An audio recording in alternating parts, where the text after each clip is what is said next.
Morning, everyone, and happy Wednesday. It is hump day. We are halfway through the week, trudging right along. It doesn't feel like we're halfway through the week because, well, for me at least, I had Monday off. Obviously, it was Labor Day. So it kind of feels like I'm just at the beginning of my week, but knowing that I only have 2 more days after today makes me really happy and just excited. I'm up early today. I woke up this morning on time. I actually woke up a little after time, but I woke up on time and then went back to sleep because that's normally what I do. But I woke up still like 30 minutes after the time I was supposed to wake up. So I was able to literally do a majority of things, if not all of the things on my list. I even got some laundry done. Okay, I was mad productive this morning. So one thing I'm gonna say before we get into today's video. So I have an Amazon Alexa, and I have her as my alarm clock. I'm sorry, I don't know where I was going with that, but I have a and I think it's an Echo Dot as my alarm clock, and so you can obviously like program it to do different things for your alarm. You can either have it play a regular alarm, or for me, I have it play music in the morning, not just any music, but gospel music or Christian music in the morning. If anyone knows the artist Travis Green, I just have her play my Travis Green Pandora radio station. And when I'm telling you, waking up to that every single morning honestly just puts my mindset on the right. It puts me in a good headspace and a good mindset for the rest of the day.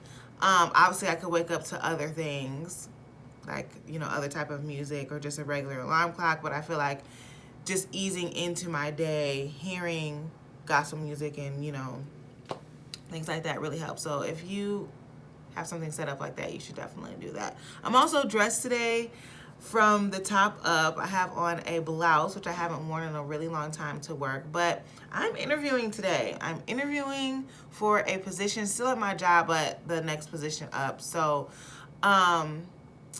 if you pray to Jesus Christ, definitely shoot up a prayer for me today because I need it, just at least to calm my nerves. But that is not probably wasted like the first 5 minutes of this video just talking about random things. That is not the purpose of today's video though. So let's hop right in. As always, God is blessing us. He's always going to be blessing us. We are talking about laboring our fruit, okay? So on Monday, we briefly went over a definition of what it means to labor, which it means that you are striving like towards a goal or working hard towards a goal. And honestly, we get to it, or we'll get to it on Friday, but you are not laboring for nothing. And I think I talked about this a little bit on Monday as well, that when you are working hard towards something, it's to achieve a goal or to reap certain benefits. So I mentioned myself at work. When I am working at work, it's not only because I like what I do, but it's also because I need to support myself financially. And then also I want to see myself grow personally and professionally. I want the people that report to me to grow personally and professionally. So I'm laboring in hopes of reaping certain benefits and also achieving certain goals.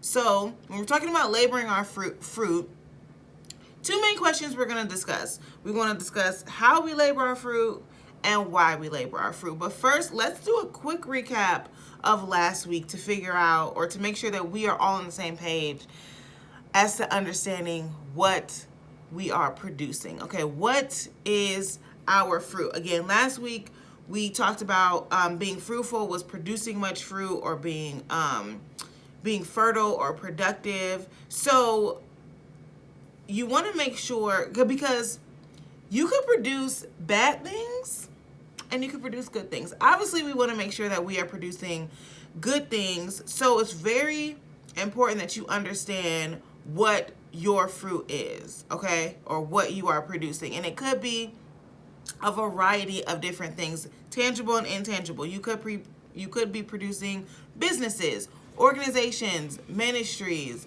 that whole arena. You could be producing, or intangible, you could be producing relationships or love or joy. Like you could be fostering that within certain people or within certain environments. So it's very important that you understand what you are producing for different arenas or for different environments in your life, because with I believe that with every relationship that you embark in, whether that's personally or professionally, there is fruit that is going to be produced within that relationship. So it's up to you to understand what that fruit is and make sure that it's good fruit. Okay? So once we figure out what our fruit is, we can then talk about how we labor our fruits. Okay?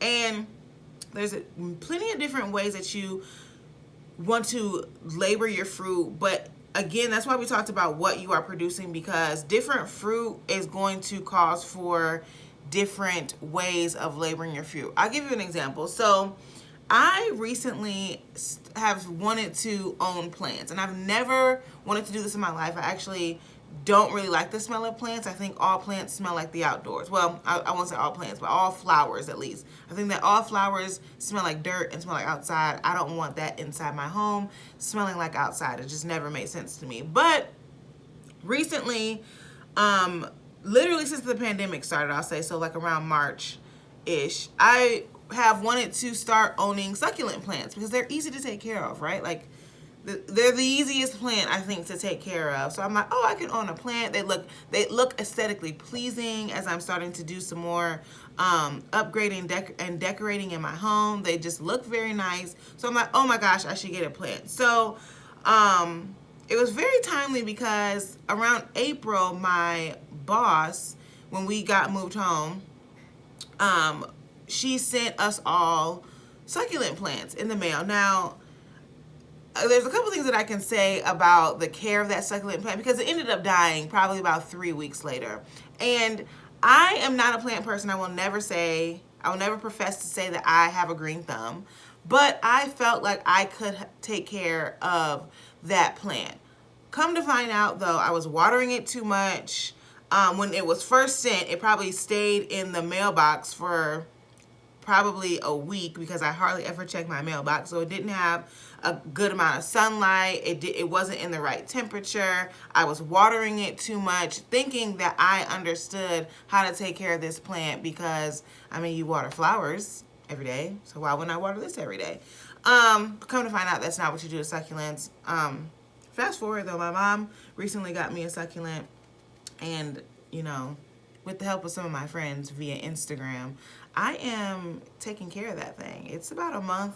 It actually is about 6 weeks in, and it is going strong. I said all that to say, though, understanding the differences between what you are producing, so the differences between your fruit, is going to help you in how you labor your fruit, okay? The number one thing you want to make sure that you're doing is asking God how to labor your fruit, so how to foster those different relationships. Then you also want to make sure that you're providing the correct nutrients to each of those fruit, to each of the things that you are producing. So you may need to pray more in one area versus the other area you may need to do some more studying. Or if you're opening a business, you obviously, like, you can have all of the intelligence in the world, but if you don't know anything about business, you may need to take a class or two on opening businesses or conducting business in a certain way.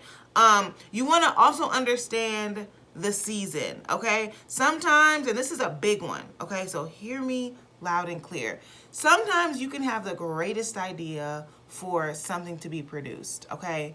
It could be, again, it could be tangible, intangible, so businesses or, you know, fostering different emotions or what have you. You can have the greatest idea, but if you are doing it in the incorrect season, it's going to flop. Okay, it is going to flop. Why? Because you're working outside of the season that is best for your fruit to grow and nourish, and be nourished and flourish in. Okay, So understand the season, and then note the differences between the fruit. I think I said that before, but know the differences between each of your fruit, because there are going to be differences. And then also take a look at the external conditions and factors that are playing into it. Okay, so the people around you, even the situations around you. Take note of that, because those also will help to either grow your fruit or to kill your fruit. And that sounded very bleak, but it is true. Okay, so those are all of the ways that we can labor our fruit. Those are all the ways that we know how, or that we should know how. Well, I won't say all, because it's not a definitive list, but those are some of the ways when we're talking about how to labor our fruit. Those are some of the ways that we should do that. Of course, there are some more, and a good thing to do, or a good thing to look at, is look at how different plants, physical plants, are being taken care of. And some differences there. And that's honestly, like, when I was preparing for this, I literally thought about my succulent. Like, I was trying to take care of a succulent like I thought I knew how to take care of all plants, but in fact they are different, and each plant is different. Similar to each of your fruit, it's going to be different, so you're going to have to take care of it. You're going to have to take care and labor it a little bit differently. So that is our video for today. On Friday, we're going to talk about why you would even want to do that. What's the reason? What is the reason? So hope everyone has a great day today, a fabulous Thursday, and I will talk to you guys again on Friday. Bye.